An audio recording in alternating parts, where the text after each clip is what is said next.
Amen. All right, Judges chapter 4 tonight. Judges chapter 4. Does anyone remember the three judges that we looked at last week? Anyone remember the name of the three judges? Come on, nobody listened or nobody paid attention or did their homework. We had Othniel, Ehud, and Shamgar. And so today we are going to add a fourth, Deborah, to the list. So let's say it with me. Othniel, Ehud, Shamgar, and Deborah. Okay, four names. You ought to be able to have that by now. And next week, we're going to be talking about Deborah again. It's still going to be in that story. So you guys have 2 weeks to learn four names. That's not that hard. All right, not that hard. You ought to be able to do that. It'll get interesting later, but I'm sure we're going to have some of you are going to be able to say all the judges by the end of this. But I don't know, maybe not if after the first week you still haven't got three down. But we'll see what. Since we've got 2 more weeks, or another, counting this one, to get the 4, I think we'll be okay. But anyway, we'll go ahead and start reading in verse 1. It says, "And the children of Israel again did evil in the sight of the Lord when Ehud was dead." And remember, after the death of Ehud, the land had rest for 80 years. Now, the land had rest for 80 years, meaning there weren't wars, they weren't in captivity, they had control of things in the land. That does not mean they went 80 years without doing evil. In fact, based on the way this passage here reads, I think it's probably pretty safe to assume that they started doing evil pretty soon after the death of Ehud. As soon as this judge is gone that was kind of keeping them in line, they went right back to their old ways. But this is a reminder, sometimes evil takes a long time before we start paying the consequences of it. And this is something that we have got to get a hold of, and it's really something that should cause us to think and maybe even get a little bit scared when it comes to our country. Because, you know, the decisions we make in our country, like the decisions that have been made just in the last few years, when you just think of the decisions that were made with COVID, okay, look at how much our country is struggling as a result of just the poor policies of Trump and Biden when they governed based on panic and fear and practice socialist type things. We've got $5 for a dozen eggs right now. We are still paying a fortune on gas. Just because it's not over $5 anymore does not mean we're still not paying way too much. But these are very quick results. But folks, the long-term results for what we're doing in our country ought to really terrify us. And when you consider too, historically, especially when it comes to moral things, it can usually take a generation before we really start suffering. Think about how much things have changed just since we legalized queer marriage. Think about how much things have changed. Now, in just a short time later, we literally live in a country where trannies are in high positions of power, where people are debating whether or not men can have babies. Folks, it was Obama. Obama was originally against gay marriage. And today, I just saw a thing too where, Andy Stanley, I didn't even really know much about him, but he said some really dumb stuff trying to be, supportive and loving towards the gays. But guess what the queers are still saying? He's still a bigot because he's against gay marriage. And so even though he thinks we ought to let him in the church and stuff, and isn't it wonderful that they have faith and they still they're willing to suffer possible rejection when they come into a church? They have that much faith that they're willing to chance, suffering rejection coming into a church. We could all take a lesson from that. And he's thinking, I'm going to score points with the queers. They all still hate him because he's still against queer marriage. But these same people, will they say Obama was a bigot back in 2008? Probably not. But, think about how much, just in less than 15 years, how much has changed. Really, it's been about 10 years. It was when he was running for re-election that Biden went and announced, before Obama, that he was for gay marriage. And then all of a sudden, the whole Democrat Party is just like, yeah, we're all okay with that. And folks, so that was only 10 years ago. And I'm telling you, a generation is going to tell us a lot. And so I think the real major problems that we're going to have are probably going to be another 20 or 30 years, and it's going to be bad. And you know what? It's our kids that are really going to suffer as a result of that. And I'm afraid our kids are going to see things like we see in the book of Judges in this country because of the direction we're going, the policies we're making. And so because things don't just immediately happen, we think it's no big deal. But folks, these things are huge, huge deals. And it's not good what's coming. And so verse 2 says, "And the Lord sold them into the hand of Jabin, king of Canaan, that reigned in Hazor, the captain of whose host was Sisera, which dwelt in Harosheth of the Gentiles. And the children of Israel cried unto the Lord, for he had 900 chariots of iron, and 20 years he mightily oppressed the children of Israel." So at this point in this story, we see Israel now, they've been suffering for 20 years because of the evil that they did after the death of Ehud. But notice too how they called on the Lord. How when they cried to the Lord, God was merciful to them. And this right here too, this is a reminder that the book of Judges, it's not a detailed history book, but it's really an overview of a very specific period of time showing the great transgressions of Israel. The good times are only footnotes. When they had 80 good years, that's just a footnote. That's just like a couple verses where it will talk about that. Most of these stories are detailing the battles and all the evil that was done. And so now in verse 4 we see, it says, "And Deborah, a prophetess, the wife of Lapidoth, she judged Israel at that time, and dwelt under the palm tree of Deborah between Ramah and Bethel in Mount Ephraim, and the children of Israel came up to her for judgment." And right here are two verses that will cause many insecure, unbalanced men who like to take the ultimate hardcore extremes on certain passages to just completely have a panic attack and a meltdown, and they do not know what to do with this. And listening to fundamental Baptists sometimes preach about Deborah, it's very cringe because, again, they're trying to balance what they see here in this chapter, which is clearly a good woman who is used of God. And they're trying to balance that with their rhetoric that they have used from certain passages in the New Testament about women being silent in the church. And they've taken those things and just gone a little too far, and so it creates problems when they go to Judges. And and it's really a problem too if you're not a dispensationalist, because then you can be like, well, if you're a dispensationalist, well, that was in another dispensation. In the dispensation of the Judges, it was okay for women to rule. No, that doesn't work. We don't get to use that excuse. So, what do we do with this? And, the IFB, fortunately, in the independent fundamental Baptist world, they are correct. And let me just say it. The IFB is correct when it comes to what they teach about male leadership. Okay? And there was a church one time that put it on their sign, something about male leadership. And people threw a fit. Okay? Now, you say, well, why do they even have to put that on there? Again, we live in a country where people think men can have babies. And so, if people think men can have babies, they're probably going to think it's okay for women to be pastors too. I promise you, if you've gone that far, you'll think it's okay for women to be pastors. And it's just not the case. But, the IFB is probably one of the few,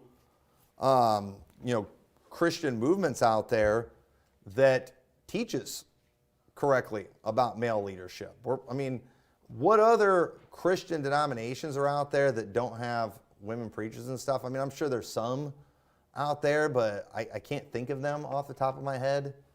I don't know. I think we're probably one of the last holdouts in that area. And so as a result of this, it's the IFB often attracts like your MGTOW type men who in reality I'm telling you, MGTOWs, I don't want to preach on them tonight, but they're just the most emasculated men on the planet. That's all there is to it. And they do not know how to function around strong, confident, or intelligent women. And there's nothing, now obviously I'm not talking about a woman being like muscular and stuff like that, but there's nothing wrong with a woman being strong, confident, and intelligent. It's okay. MGTOWs can't handle that because they are weak, because they are insecure, And so when they see a woman, especially that has security and that has a brain, they don't know what to do. Because they understand too, I should be superior in these areas, but they know they're not. And so that woman who has strength, intelligence, or confidence, or whatever, it's just a constant testimony against them.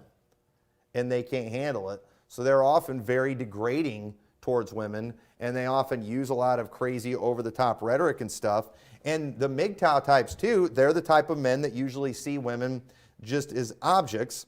They look for women. They're trying to find that woman who has no will, no personality, and they're very hostile towards women who have a brain or strength. Again, because she testifies to them of their own weakness. I wish I could say enough bad negative adjectives that I could use about MGTOW types. But they're literally the worst kind of men. And let me tell you something. We have a generation now that is that type. And they produce the type of generation that we're about to see here in Judges.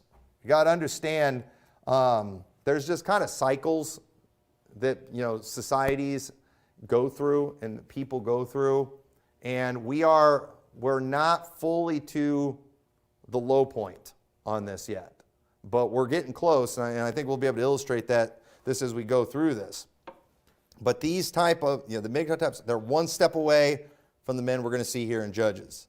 And the step above the MGTOW types, they were the men who they were leaders in their homes, but they were also the type, they had their wives under control, but they failed to love, honor, and cherish. They failed to give honor unto them as unto the weaker vessel. And as a result of that, they created a situation where women were not being taken care of like they needed to be, which forced women to become stronger and to become more independent because their men were not taking care of them. And so understand, if you have a society where you're not taking care of the women like you're supposed to, then they're going to naturally adjust. They are going to become stronger. And you know what? And as men too, if you don't fix yourself, if you keep becoming scummier and scummier and more worthless, eventually those women will take over. And I do believe that we haven't got there yet. I believe our nation is heading for a generation, I think we're getting close to it, where women will take over for real. And you might think they've taken over, because we've got a woman vice president and all that, but understand, all the women that are in power right now, for the most part, they were placed there by, guilty white men, who did it for political expediency. Okay, everybody knows Kamala Harris's only two qualifications that she had to be vice president was she was a woman and she was a woman of color.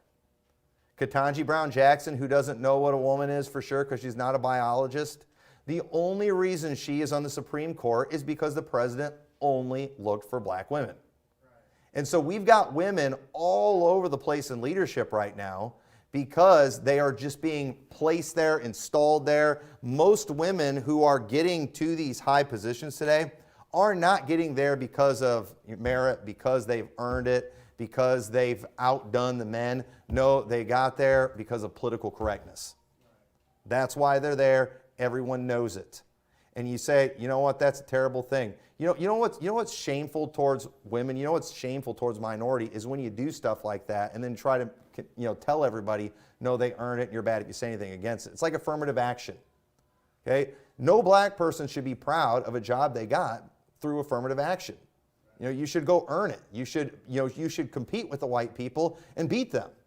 That's what should happen. But when you're just handed these things because of bad laws that were passed, because of these dumb rules and things, then you should be ashamed of yourself.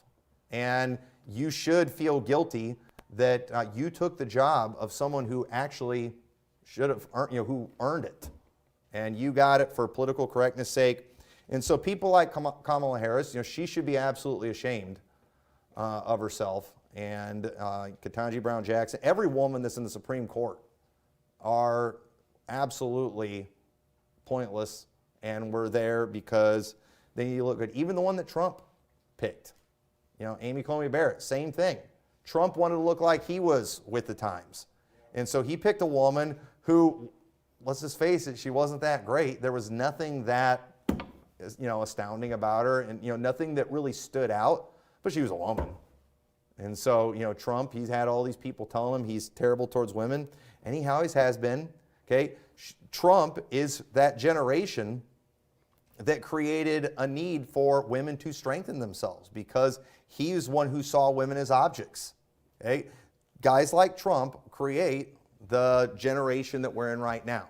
So I don't want to spend a whole lot of time on that, but I think everybody understands the reality of that. But understand this next generation, okay, this MGTOW philosophy, this Andrew Tate type philosophy, it is going to produce men like we're going to see here in Judges chapter 4. We are going the wrong direction. Just because Andrew Tate gets 1 or 2 facts right while getting about 45 facts 1,000% wrong does not make him a good guy. All right, because he says one sentence out of a couple hundred that sounds good and other people aren't saying it, the guy's completely worthless human being. And so let's look at Exodus chapter 15 real quick, because one of the mistakes that insecure, unbalanced men make when they look at the story of Deborah, and they see Deborah the prophetess, okay? And I did that title too, just to trigger the type of men that I'm talking about, because they see it, Deborah the prophetess, and they freak out. They don't know what to do with it. But Deborah was not the only prophetess, and a prophetess is not a bad thing. Miriam was a prophetess, Exodus 15:20, and Miriam the prophetess, the sister of Aaron, took a timbrel in her hand, and all the women went out after her with timbrels and with dances, so she was a prophetess. And 2 Kings 22:14, so Hilkiah the priest, and Ahikam, and Akbor, and Shaphan, and Asahiah went unto Huldah the prophetess, the wife of Shallum, the son of Tikvah, the son of Harhas, keeper of the wardrobe. Now she dwelt in Jerusalem in the college, and they communed with her. In Luke 2:36, and there was one Anna, a prophetess, the daughter of Phanuel, of the tribe of Aser. She was of great age and had lived with her husband 7 years from her virginity. So notice, these were all, they were women, they were prophetess, they were women who God gave a message to, and they proclaimed the word of the Lord. And what's easy to do, and what people will do, is always try to convince you, no, prophetesses are bad, because look what it says in Revelation 2:20. It says, notwithstanding, I have few things against thee, because thou sufferest that woman Jezebel, which calleth herself a prophetess, to teach and seduce my servants to commit fornication and eat things sacrificed unto idols. The problem with Jezebel, this woman Jezebel, she called herself a prophetess. Okay, now just because you call yourself a prophetess does not mean you are one. Now listen, today we got a lot of women out there who are declaring themselves to be prophetesses. There's women out there declaring themselves to be apostles. There's women out there declaring themselves to be men. It doesn't make it so. Okay? Just because someone says they're a prophet or somebody says they're a prophetess does not make it so. Are they actually getting a word from the Lord? Are they actually receiving revelation from God? And you know what? What man is out there? Are you, anybody in here got any extra revelation from God other than what we have in His Word? I haven't. Okay, so I'm not going to call myself a prophet. And we shouldn't have a problem with who God uses to speak prophecies. And God used women sometimes in the Bible to do that. It says in Numbers 11:28, and Joshua the son of Nun, a servant of Moses, one of the young men, answered and said, my Lord Moses forbid them. And this is when men were prophesying. And Moses said unto him, enviest thou for my sake? Would God that all the Lord's people were prophets, and that the Lord was put His Spirit upon them. When Joshua saw these other men speaking prophecies from God, he kind of got jealous for Moses' sake. But Moses, he's like, hey, you know what? Moses wasn't an insecure man. You know what? I wish all men would speak, the prophecies of God. This is a good thing. I wish God's Spirit would be on all men. And you shouldn't be so unsecure that if God uses a woman in some area where He's not using you, where it's like, I got to find a way to criticize her. No, just thank God He's using somebody. Acts 2:17 says, and it shall come to pass in the last days, saith God, I will pour out my Spirit upon all flesh, and your sons and your daughters shall prophesy, and your young men shall see visions, and your old men shall dream dreams. So, and we see in Acts 21:9, it says, and the same man, talking about Philip, had 4 daughters, virgins, which did prophesy. And I already showed you, and I'm not going to go into it, when we were going through Acts 21, that this did not mean they were soul winners. That is not what that meant. No, they prophesied. They got a word from the Lord. This was said in the context too. It was told when all these people were prophesying and telling Paul by the Holy Spirit not to go to Jerusalem. I'm sure they were probably soul winners too. But if you are a woman and you're a soul winner, that does not make you a prophetess. And it does not mean you are prophesying. That is not what that means. And so, we don't need to change the Bible, again, to fix, to help it fit our over-the-top preaching in certain areas. And so people, too, the other mistake is they often ignore the context of the command for women to keep silence in the church, and they make it about sound waves coming from their mouth and ignore the real problem, and that is the usurping of the authority of the man. That's what the problem is. That's why they were told to keep silence. Because, it's not about sound waves coming out of the mouth. We've talked about this before. If it's about sound waves coming out of the mouth, then why does the Bible say, let everything that hath breath praise the Lord? Why does the Bible talk about praising God in the congregation, all these things? Of course, women are allowed to have sound waves come from their mouth whenever they're in church and in the house of God. But should they go taking over the service? Should they go, ordering men around? Should they go, usurping authority?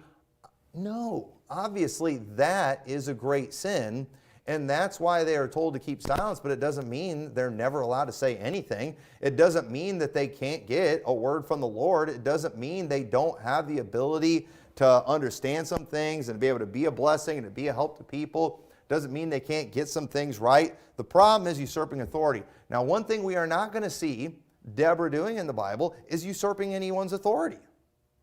You said, well, she's going to be judging. But watch, yes, she is going to be judging, but we don't see her usurping anyone's authority in the Bible. And that's when it's wrong to do that. It's wrong when women usurp their authority. And understand too, men, the only women that you have authority over is your wife and daughters. When someone else's wife, when someone else's daughter is doing something that you do not approve of, they are not usurping anyone's authority unless they are going against their father or their husband.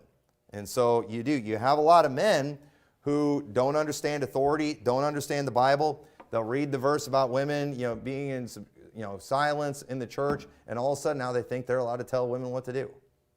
No, you're not. You can't tell them, and fortunately for you, they're not allowed to tell you what to do either. So you don't have to worry about that. But you will not see an example of Deborah usurping the authority of a man in this passage. Also, too, we're going to see in this chapter, that she is a wife. My question is, where is her husband? We see his name mentioned, but, we don't see him doing anything, but we know she's a wife. In the next chapter, too, we'll see even that she was a mom. So, you know what? She's doing all the things women are supposed to do, but she also was somebody very specially used of God as a prophetess. And so we need to understand, though, it is God's will for men to be in leadership. It is God's will for men to be the head of the home.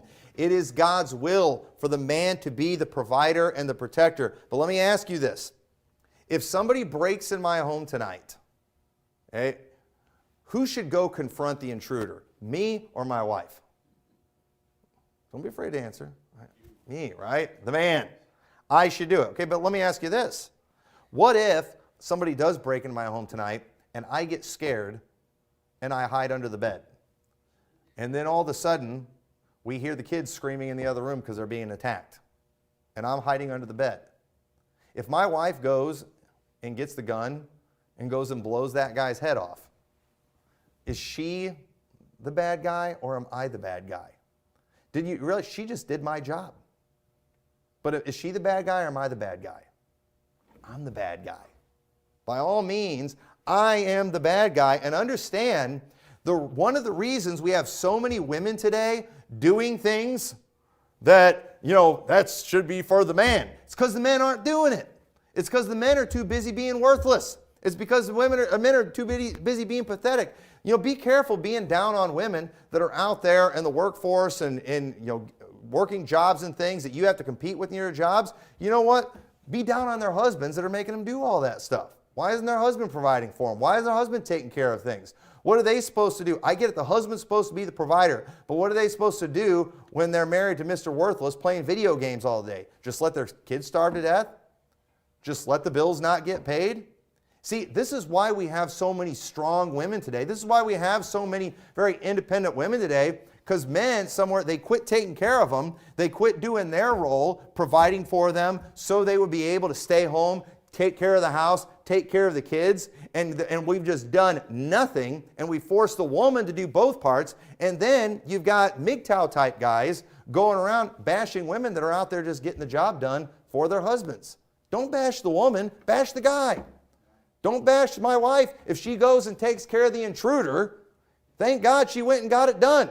But you know who you should be bashing all day? Me, for being a coward and hiding under the bed. And we've got men today that are just being worthless losers, not providing for their families, not taking care of things. And then women are stepping up, and they're not going to let their kids starve. They're not going to let things fall apart in the home. And then you got guys out there criticizing them and acting like they're some kind of Jezebel because they're out in the workforce or something like that. Shut up. Be mean to their husband. Let's go be mean to the guys. Okay? If it's about leadership, you ought to be able to get this. So the reason too, again, is I lost my spot here, but so again, a lot of men, they often, when they see women in the workforce and thing, they think, well, the women are getting in the way. They're taking away jobs from men. They're the ones that should have it. But here's the thing. If women are getting in your way, why are you letting them? Why are they able to? Why is it when you're competing with a woman, you're getting beat so bad? Maybe it's because you're worthless. And so when we see this story, understand that this rise of Deborah to leadership, I do not believe is in any way a testimony against Deborah, but I believe it's a testimony against Israel. This is a shameful time in their history. And God is going to do a great work in Israel, but He's going to do it through a woman. And not just Deborah, but through Jael, which again is a testimony against Israel. Okay, now again, the feminist crowd, they often get excited when they see this chapter and the next one, but I'm going to show you too that, when we actually look at what the Bible says about this story, there's a lot of things in here that would actually trigger the feminists if they paid attention to the details. I wouldn't watch it. But I can only imagine if they made a movie about Deborah and Jael, what it would look like. I know exactly what it would look like. First off, Deborah is going to be just this strong, independent woman who's probably not going to have any kids, who's out there fighting the battles, and is like this warrior, just like throwing men around and stuff like that. And Jael too, when she gets in the fight with Sisera, I'm sure it was going to be an epic battle where she's, overpowers him and, drives a spike through his head. But we're going to see that's not exactly how it went down. But we know how Hollywood portray it. But notice what it says in verse 6. And she sent and called Barak, the son of Abinoam, out of Kadesh Naphtali, and said unto him, Hath not the Lord God of Israel commanded, saying, Go and draw toward Mount Tabor, and take with thee 10,000 men of the children of Naphtali and of the children of Zebulun. And I will draw unto thee to the river Kishon Sisera, the captain of Jabin's army, with his chariot and his multitude, and I will deliver him into thine hand. And right here, this is not Deborah necessarily giving orders, but this is her being a prophetess and showing what they were supposed to do, showing what God's going to do. Because who was it that was going to deliver Sisera into their hand? It was God. So she's speaking on behalf of God, telling Barak, who's leading the armies, what he's supposed to do. And notice his response, because this kind of blows my mind. And I don't want to be too mean to Barak. I'm not sure that he's a judge. I'm not putting him on the list of judges. The book of Judges does not call him a judge. But to me, it's possible that he was a judge just based on what we see in Hebrews chapter 11. Barak is mentioned. It says in Hebrews 11:32, And what shall I more say? For the time would fail me to tell of Gideon, of Barak, and of Samson, and of Jephthah. Right there, all the guys he's named with were all judges. Then it goes on to mention David also and Samuel and of the prophets. And so Barak got mentioned in the Hall of Faith. So he's a good guy, but this story to me doesn't make him look that good too, because after she tells him to go to battle and that the Lord's going to deliver him into his hand, Barak said unto her, If thou wilt go with me, then I will go. But if thou wilt not go with me, then I will not go. So imagine, too, the guy breaks into our house, and my wife's like, go out there and see what's going on. I'm like, if you go with me. No, I should be saying, you stay behind. I'm going to go take care of business. That's what the man should say. Okay, that's the way things are supposed to be. Okay, but if I do, if I'm like, no, I'm not going to let you go with me, that makes me look pretty bad. Now, again, I don't want to be mean to Barak. He's mentioned in Hebrews chapter 11. He could have been saying this too, not because he wanted Deborah fighting next to him so he could hide behind her, but because too, she did have the words of God, and so she could kind of instruct them on what to do. Because, battle plan and strategy, it's all very important, when you're fighting a battle. It can make the difference in whether you win or lose, or how many lives on your side are lost. And so he could have just wanted her there for that counsel and guidance, knowing this woman speaks for God. This woman hears from the Lord. And so he may have said this, because he just wanted to be sure what they were doing was of God.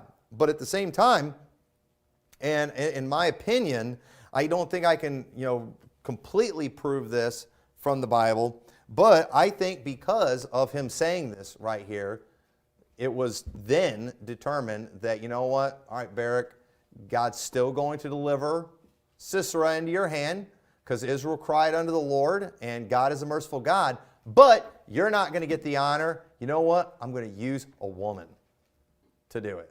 Again, because this is a testimony against Israel. And so it says in verse 9, and she said, I will surely go with thee, notwithstanding the journey that thou takest shall not be for thine honor. For the Lord shall sell Sisera into the hand of a woman. And Deborah arose and went with Barak to Kedesh. And so, I do believe that what we're seeing here is similar to what we're going to see later with Gideon. When we get to the story of Gideon, he gets a word from an angel telling him to go to battle, but then he wants proof that the Lord's with him. And so he does the thing with the fleece 2 different times. God keeps telling him what to do, but he keeps wanting a sign. He keeps wanting more. And so as a result, finally Gideon goes, and then that's when God decides to cut his army down from 30-some thousand, I believe it was, to 300. Why did God do that? Because God wanted him to have faith at some point. And Gideon kept asking for signs. We'll talk about that pretty soon. But I think Barak here, when he didn't just go and take the word of the prophetess Deborah and then just go and do what she said, and he demanded that she come with him, God basically is saying here through Deborah, okay, fine, but this battle is not going to be for your honor. You're not going to get the credit for this, Barak. A woman's going to get the credit for this. She's going to be the one that gets the honor, and we're going to sing a song about her in the next chapter. In chapter 5, they're going to be doing a song about it. So in verse 10, and Barak called Zebulun and Naphtali to Kedesh and went up with 10,000 men at his feet, and Deborah went up with him.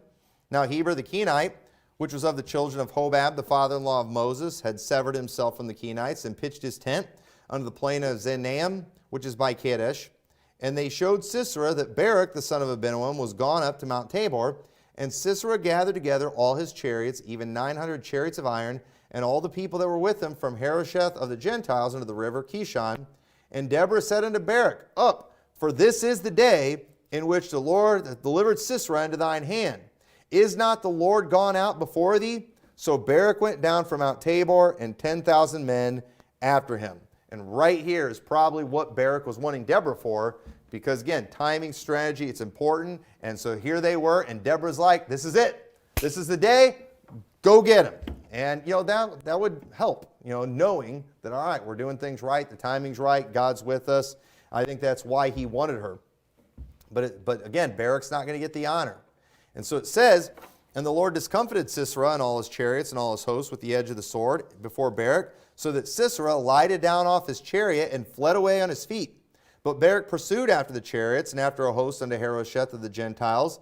And all the host of Sisera fell upon the edge of the sword, and there was not a man left. Howbeit, Sisera fled away on his feet to the tent of Jael, the wife of Heber, the Kenite, for there was peace between Jabin, the king of Hazor, and the house of Heber, the Kenite. And so, verse 18, we're going to see Because again, if they made a movie about this, Jael's going to be another woman. She's probably going to have ninja skills and be this great fighter. And there's going to be an epic battle between her and Sisera is going to probably come in demanding food, trying to treat her like a domestic type thing. And then she's going to not mess around with them, and she's going to throw down with them and win. Okay, that's the way it would play out if Hollywood did a movie about this. But let's check on her fighting style and see how she was able to overcome Sisera. And Jael went out to meet Sisera and said unto him, Turn in, my lord, turn in to me, fear not. And when he had turned in unto her into the tent, she covered him with a mantle. And he said unto her, Give me, I pray thee, a little water to drink, for I am thirsty. And she opened a bottle of milk and gave him drink and covered him. If they made the movie, when he starts asking her for a drink and food and stuff like that, you're like, what do I look like, a housewife? Get it yourself. No, he asked for water. She gave him milk. She gave him a drink. She covered him. She's taking care of him. She's looking after his needs. Again, he said unto her, Stand in the door of the tent, and it shall be when any man doth come and inquire of thee and say, Is there any man here? Thou shalt say, No. So again, taking care of him, doing domestic type work to get him to relax, to get him to fall asleep. You know why? Because she's a woman. She's weaker than the man. So you know what that means? Women, and you know what? Women, you're allowed to do this. You know what you're supposed to do? You fight dirty. You know why? Because you're at a disadvantage. Okay? That's why we believe in guns. That's the equalizer. Okay? When a guy breaks in, by all means, blow his brains all over the ceiling. You can paint over the blood. It's fine. Don't listen to this weird interpretation I've heard too that you're not allowed to shoot people if they break in daylight. Listen, daytime, I don't care what time of the day it is. Somebody breaks in your house, ladies, if you have a gun, blow his brains out, ask questions later. That's the way it should go down. And if you don't have a gun, find the most painful object that you have in your house and go crazy with it. And so verse 21, Then Jael, Heber's wife, took a nail of the tent and took a hammer in her hand and went softly unto him and smote the nail into his temples and fastened it into the ground, for he was fast asleep and weary, so he died. And so what did she do? She didn't do any cool ninja moves or anything like that. You know what she did? She snuck in after he was asleep because he was tired, he was weary. She took care of him so he could relax. She stuck up and took a spike and a hammer and then right through his temple. I don't know about you. I think this is a cool story. I think it's pretty awesome. Ron Garris, anybody? He has a famous sermon he preached ever called "Head Bustin' Runs in My Family," and he always would tell this story about Jael. And I will never try to repeat or his message because nobody can preach it like he can, and especially the next chapter. I can't read the next chapter without thinking of Ron Garris, and he had a way to take that chapter and make it hilarious. And it was a good message. But anyway, so Sisera is defeated, and this was a shame to be defeated by a woman. Even in that time. Look what it says in Judges chapter 9 and verse 52. I love this story too. This is a great story in the Bible. It says, And Abimelech came unto the tower and fought against it and went hard unto the door of the tower to burn it with fire. And a certain woman cast a piece of millstone upon Abimelech's head and all to break his skull. And so, imagine a piece of millstone, getting hit in the head and breaking your skull. That would be so painful. But what does this guy do? As he's laying there, probably barely conscious, about to die, what are his last words? Then he called hastily unto the young man, his armor bearer, Hurry up! He said unto him, Draw thy sword and slay me, that men say not of me, a woman slew him. And his young man thrust him through, and he died. His dying wish. Don't let people say a woman killed me. Please don't let that happen. You kill me. You slay me. Because it's a shameful thing to get beat by a woman. It shouldn't happen. Okay? It shouldn't happen. And that's pretty cool. What the woman did, hitting him like that. And but here's the best part of that story. You want to know the best part of the story of Abimelech, who didn't want to be said that he was killed by a woman? Well, let's fast forward hundreds of years later in 2 Samuel chapter 11 and verse 21.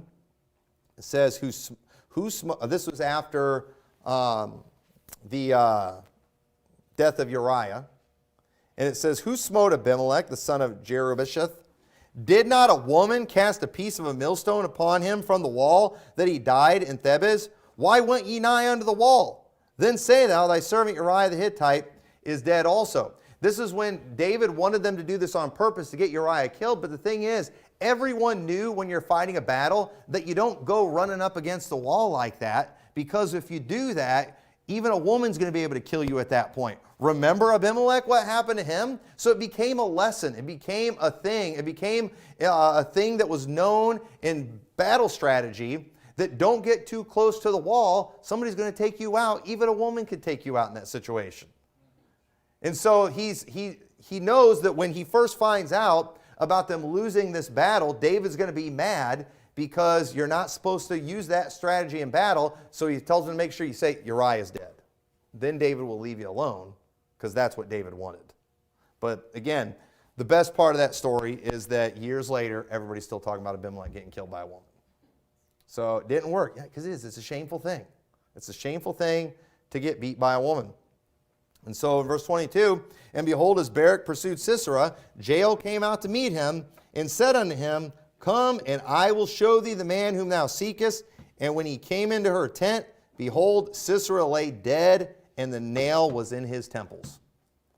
And I just would have loved to have seen everybody's face when they walked in the tent and saw that. You know, they see Jael, who was probably, a small, petite lady, that was not a warrior. Sisera, it was probably a mighty, strong warrior.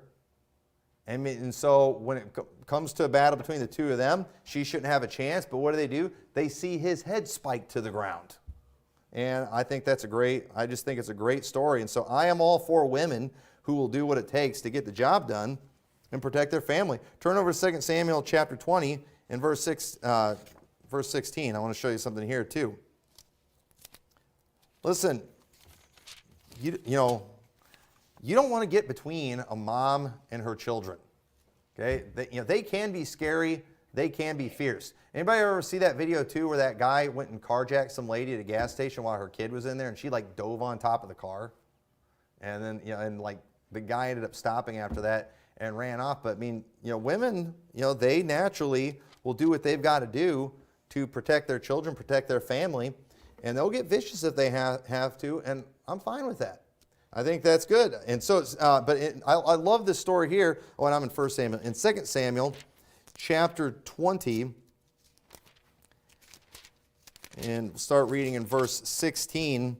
It says, Then cried a wise woman out of the city, Hear, hear, say, I pray you, unto Joab, Come near hither, that I may speak with thee. And when he was come near unto her, the woman said, Art thou Joab? And she answered, I am he. Then she said unto him, Hear the word of thine handmaid. And he answered, I do hear. Then she spake, saying, They were wont to speak in old times, saying, They shall surely ask counsel at Abel. And so they ended the matter. I am one of them that are peaceable and faithful in Israel. Thou seekest to destroy a city and a mother in Israel. Why wilt thou swallow up the inheritance of the Lord? And Joab answered and said, far be it from me that I should swallow up or destroy. The matter is not so, but a man of Mount Ephraim, Sheba, the son of Bichri by name, hath lifted up his hand against the king, even against David. Deliver him only. I will depart from the city. And the woman said unto Joab, Behold, his head shall be thrown to thee over the wall. So this woman, she's like, hey, you're not going to, first off, she's trying to be sweet here. It's like, you're not going to want to hurt a mother. I'm a mother. Surely, even though you're a warrior, you probably love your mom. And she does not want Joab coming in there because of this one bad guy and going and defeating them. She understands this guy, in his army, they could defeat us. And so she says, if all you want's that guy, we don't want to let you in here, but we'll make sure you get him. We're going to throw his head to you over the wall. This is kind of, it's kind of bloody. But you know what? She wanted to protect her family. It says, then the woman went unto all the people in her wisdom, and they cut off the head of Sheba, the son of Bichri, and cast it out to Joab, and he blew a trumpet, and they retired from the city, every man to his tent, and Joab returned to Jerusalem unto the king. That's another cool story if you ask me. What's she doing? She's making sure her family is protected. And she was a woman. I doubt she had the strength, but you know what? She had influence. You know why? Because she was wise. And she went and told the people in town, we better get that guy. I'm not dying for him. You don't want to die for him. He's not with us. Take him, hold him down, get an axe, chop his head off. And this is just my opinion. I got no Bible for this. I think she went out there, and I think she personally threw his head over the wall to Joab. Here you go, Joab. I'm the one you've been talking to. And so I can't imagine a lady going and, getting to town to cut a guy's head off and her throwing it over the wall. I can't imagine so much a lady doing something like that, but I can see a mom trying to protect her family doing something like that. They'll do what it takes to get the job done, and so I think that's a good thing. And so in verse 23 of Judges 4, it says, So God subdued on that day Jabin, the king of Canaan, before the children of Israel, and the hand of the children of Israel prospered and prevailed against Jabin, the king of Canaan, until they had destroyed Jabin, the king of Canaan.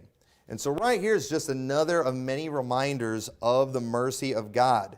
And we're going to continue to see this pattern of disobeying God, them getting in trouble, but then them crying out to him when things go bad, and then God sending a deliverer who would come and rescue them as long as they were looking for God. God is a merciful God. God showed Israel mercy over and over and over again. And let me tell you, people sometimes they will use this too to show too that, in the end, God's still going to save Israel. But folks, if you read the parables, what was the final straw after he sent the prophets and all those things? It was when he sent his son. When I send the heir. Surely they will listen when I send the heir, when I send my son. But what did it say in that parable? When they saw the son, they're like, this is the heir. Let's kill him and seize his inheritance. And that is when, too, God said, the kingdom's going to be taken from you. That was the last straw.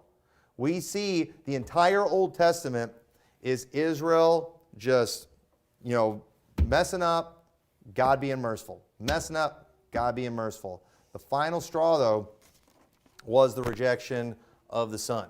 And so that was the final straw, and I don't want to get into that. But we do have a merciful God. But we'll also, too, this here is a reminder. What we're seeing here, God is dealing with Israel, or God's helping Israel, but he is also doing it in a way where they can't get lifted up with pride. It is a shameful thing to have women ruling over you. And understand too, again, Deborah was not oppressing these people. People are coming to her. She's not usurping anyone's authority. Okay? Barak is coming to her. What should I do? People are coming to her for judgment. What are we supposed to do? People are asking advice of her. She is not the bad guy in this situation. The men were the shame in this situation. The Bible says in Isaiah chapter 3, verse 12, as for my people, and this is a bad thing because they were in a bad state. He says, as for my people, children are their oppressors, and women rule over them. O my people, they which lead thee, cause thee to err, and destroy the way of thy paths. When God said to Israel that women rule over them, he wasn't pronouncing or saying that the women are wicked. You know what he's saying? You're wicked, and because of your wickedness, here you are with women ruling over you. And let me tell you something, we're almost there. I'm telling you, we are almost there in our country. We're getting there. A lot of it's fake right now, but pretty soon it's going to be real. Okay, we're about to see what I believe it was Gerald Ford said. Remember when Gerald Ford, when the little girl asked if there'd ever be a woman president? And what did he say?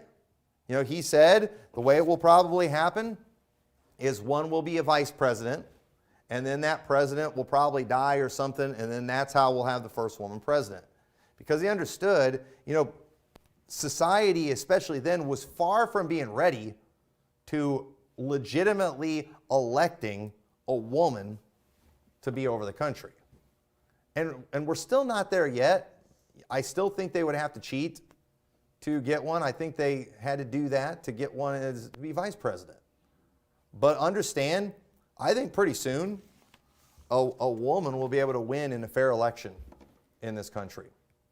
I really do, because that's where we're heading. And let me tell you, you want to know why we have Hillary Clintons? We have Hillary Clintons because we have Bill Clintons. That's what we need to understand. Ungodly men who see women as objects. Was that not Bill Clinton? Hey, that was Bill Clinton. They fail to take care of them. And let me tell you, having your way with a bunch of women does not prove your strength. It proves your weakness. It proves your lack of self-control. It proves you have no control over your body, over your desires, over your lusts. You are going and shirking your responsibilities as a man, as a husband, as a father, so you can fulfill some lust. You do it because you are weak. That is why you do it. Listen, this is one of the reasons too, when it comes to boyfriend, girlfriend, when it comes to engagements, I don't think we ought to make them, put them in terrible temptation and make them wait real long. But you know what? Those times are good times of testing to make sure they can control themselves. And a lot of guys think, well, we're going to get married, so who cares if we do something? You know what? It does matter because you're not married. And even if you're going to get married, you know what? Both of you need this time so you can prove to yourself and you can prove to her that you know how to control your vessel. And guys who can't do it, guys like Bill Clinton, their wives are going to need to be strong. Their wives are going to need to be able to take care of themselves, because the husbands aren't doing it. And so understand, as men become weaker, as men fail on their responsibilities, you know what we're going to see? We're going to see women make some adjustments. They're going to rise up. And as these guys get lamer and lamer and more pathetic, playing their video games, watching their anime, doing all that junk that these guys are doing these days, you know what? The women are going to be getting stronger. They're going to be getting more educated. They're going to be the ones taking over these jobs. They're going to be the ones taking over these positions of power. They're going to be the ones making decisions. And you know what? They are. Pretty soon they're going to be ruling over us. And it's not, and when that day comes, when our country is being run by Hillary Clintons, just understand it will not be a testimony so much against them. It's a testimony against the men. We are the ones that are responsible. We are the ones who are supposed to be the leader. And if women are taking over, it's because we are allowing it. We are stronger than they are. At least we should be. And so, you know what? I'm really kind of tired of these MGTOW, Andrew Tate type fans, just running their mouth about women when this kind of stuff's happening. You know what? Run your mouth about the men. And I'm telling you, the most hardcore chest-thumping types out there that take the most extreme, hardcore stands against the Hillary Clintons and against the feminism and all that kind of stuff are typically the type of men like we see in the book of Judges. They're not taking care of their women, and so the women are having to rise up and strengthen themselves. And so pretty soon, I think we're going to be in a full-blown Judges 4 type situation, unless there's some kind of revival. Unless there's some kind of revival. I don't believe that women want to be in leadership. But you know what? Women have survival instincts. I think women want to submit to their husbands. They want to let their husbands provide. But they also don't want their kids to starve.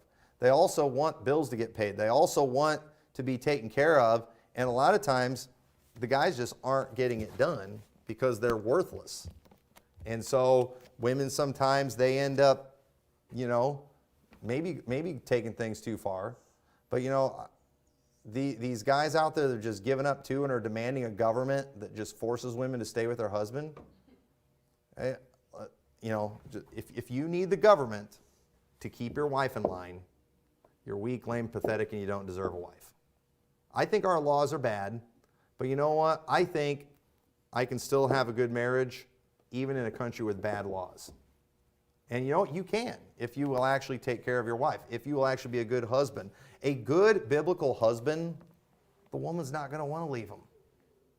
And so we could say a lot about that, but we're going to shut it down there. But hopefully this was a help to you. And next week we will look at another chapter where it talks about Deborah and Jael. So with that, let's pray. Dear Lord, thank you so much for this great story we have in the Bible. And Lord, I pray you'll help us to learn from this. Help us to remember as men, we are supposed to be the leaders, the protectors, the providers. And I pray you'll help us, Lord, in this day and age of these MGTOW type men, that we will take things back in the right direction, where we will have actual, legitimate, strong men that are strong leaders that will take care of the women, that will give honor unto the wife as unto the weaker vessel, and that we will be what you've called us to be as men. I pray you won't let us get to this point like we see in the book of Judges. I pray that we'll see things turn around in the right direction. In your name we pray. Amen.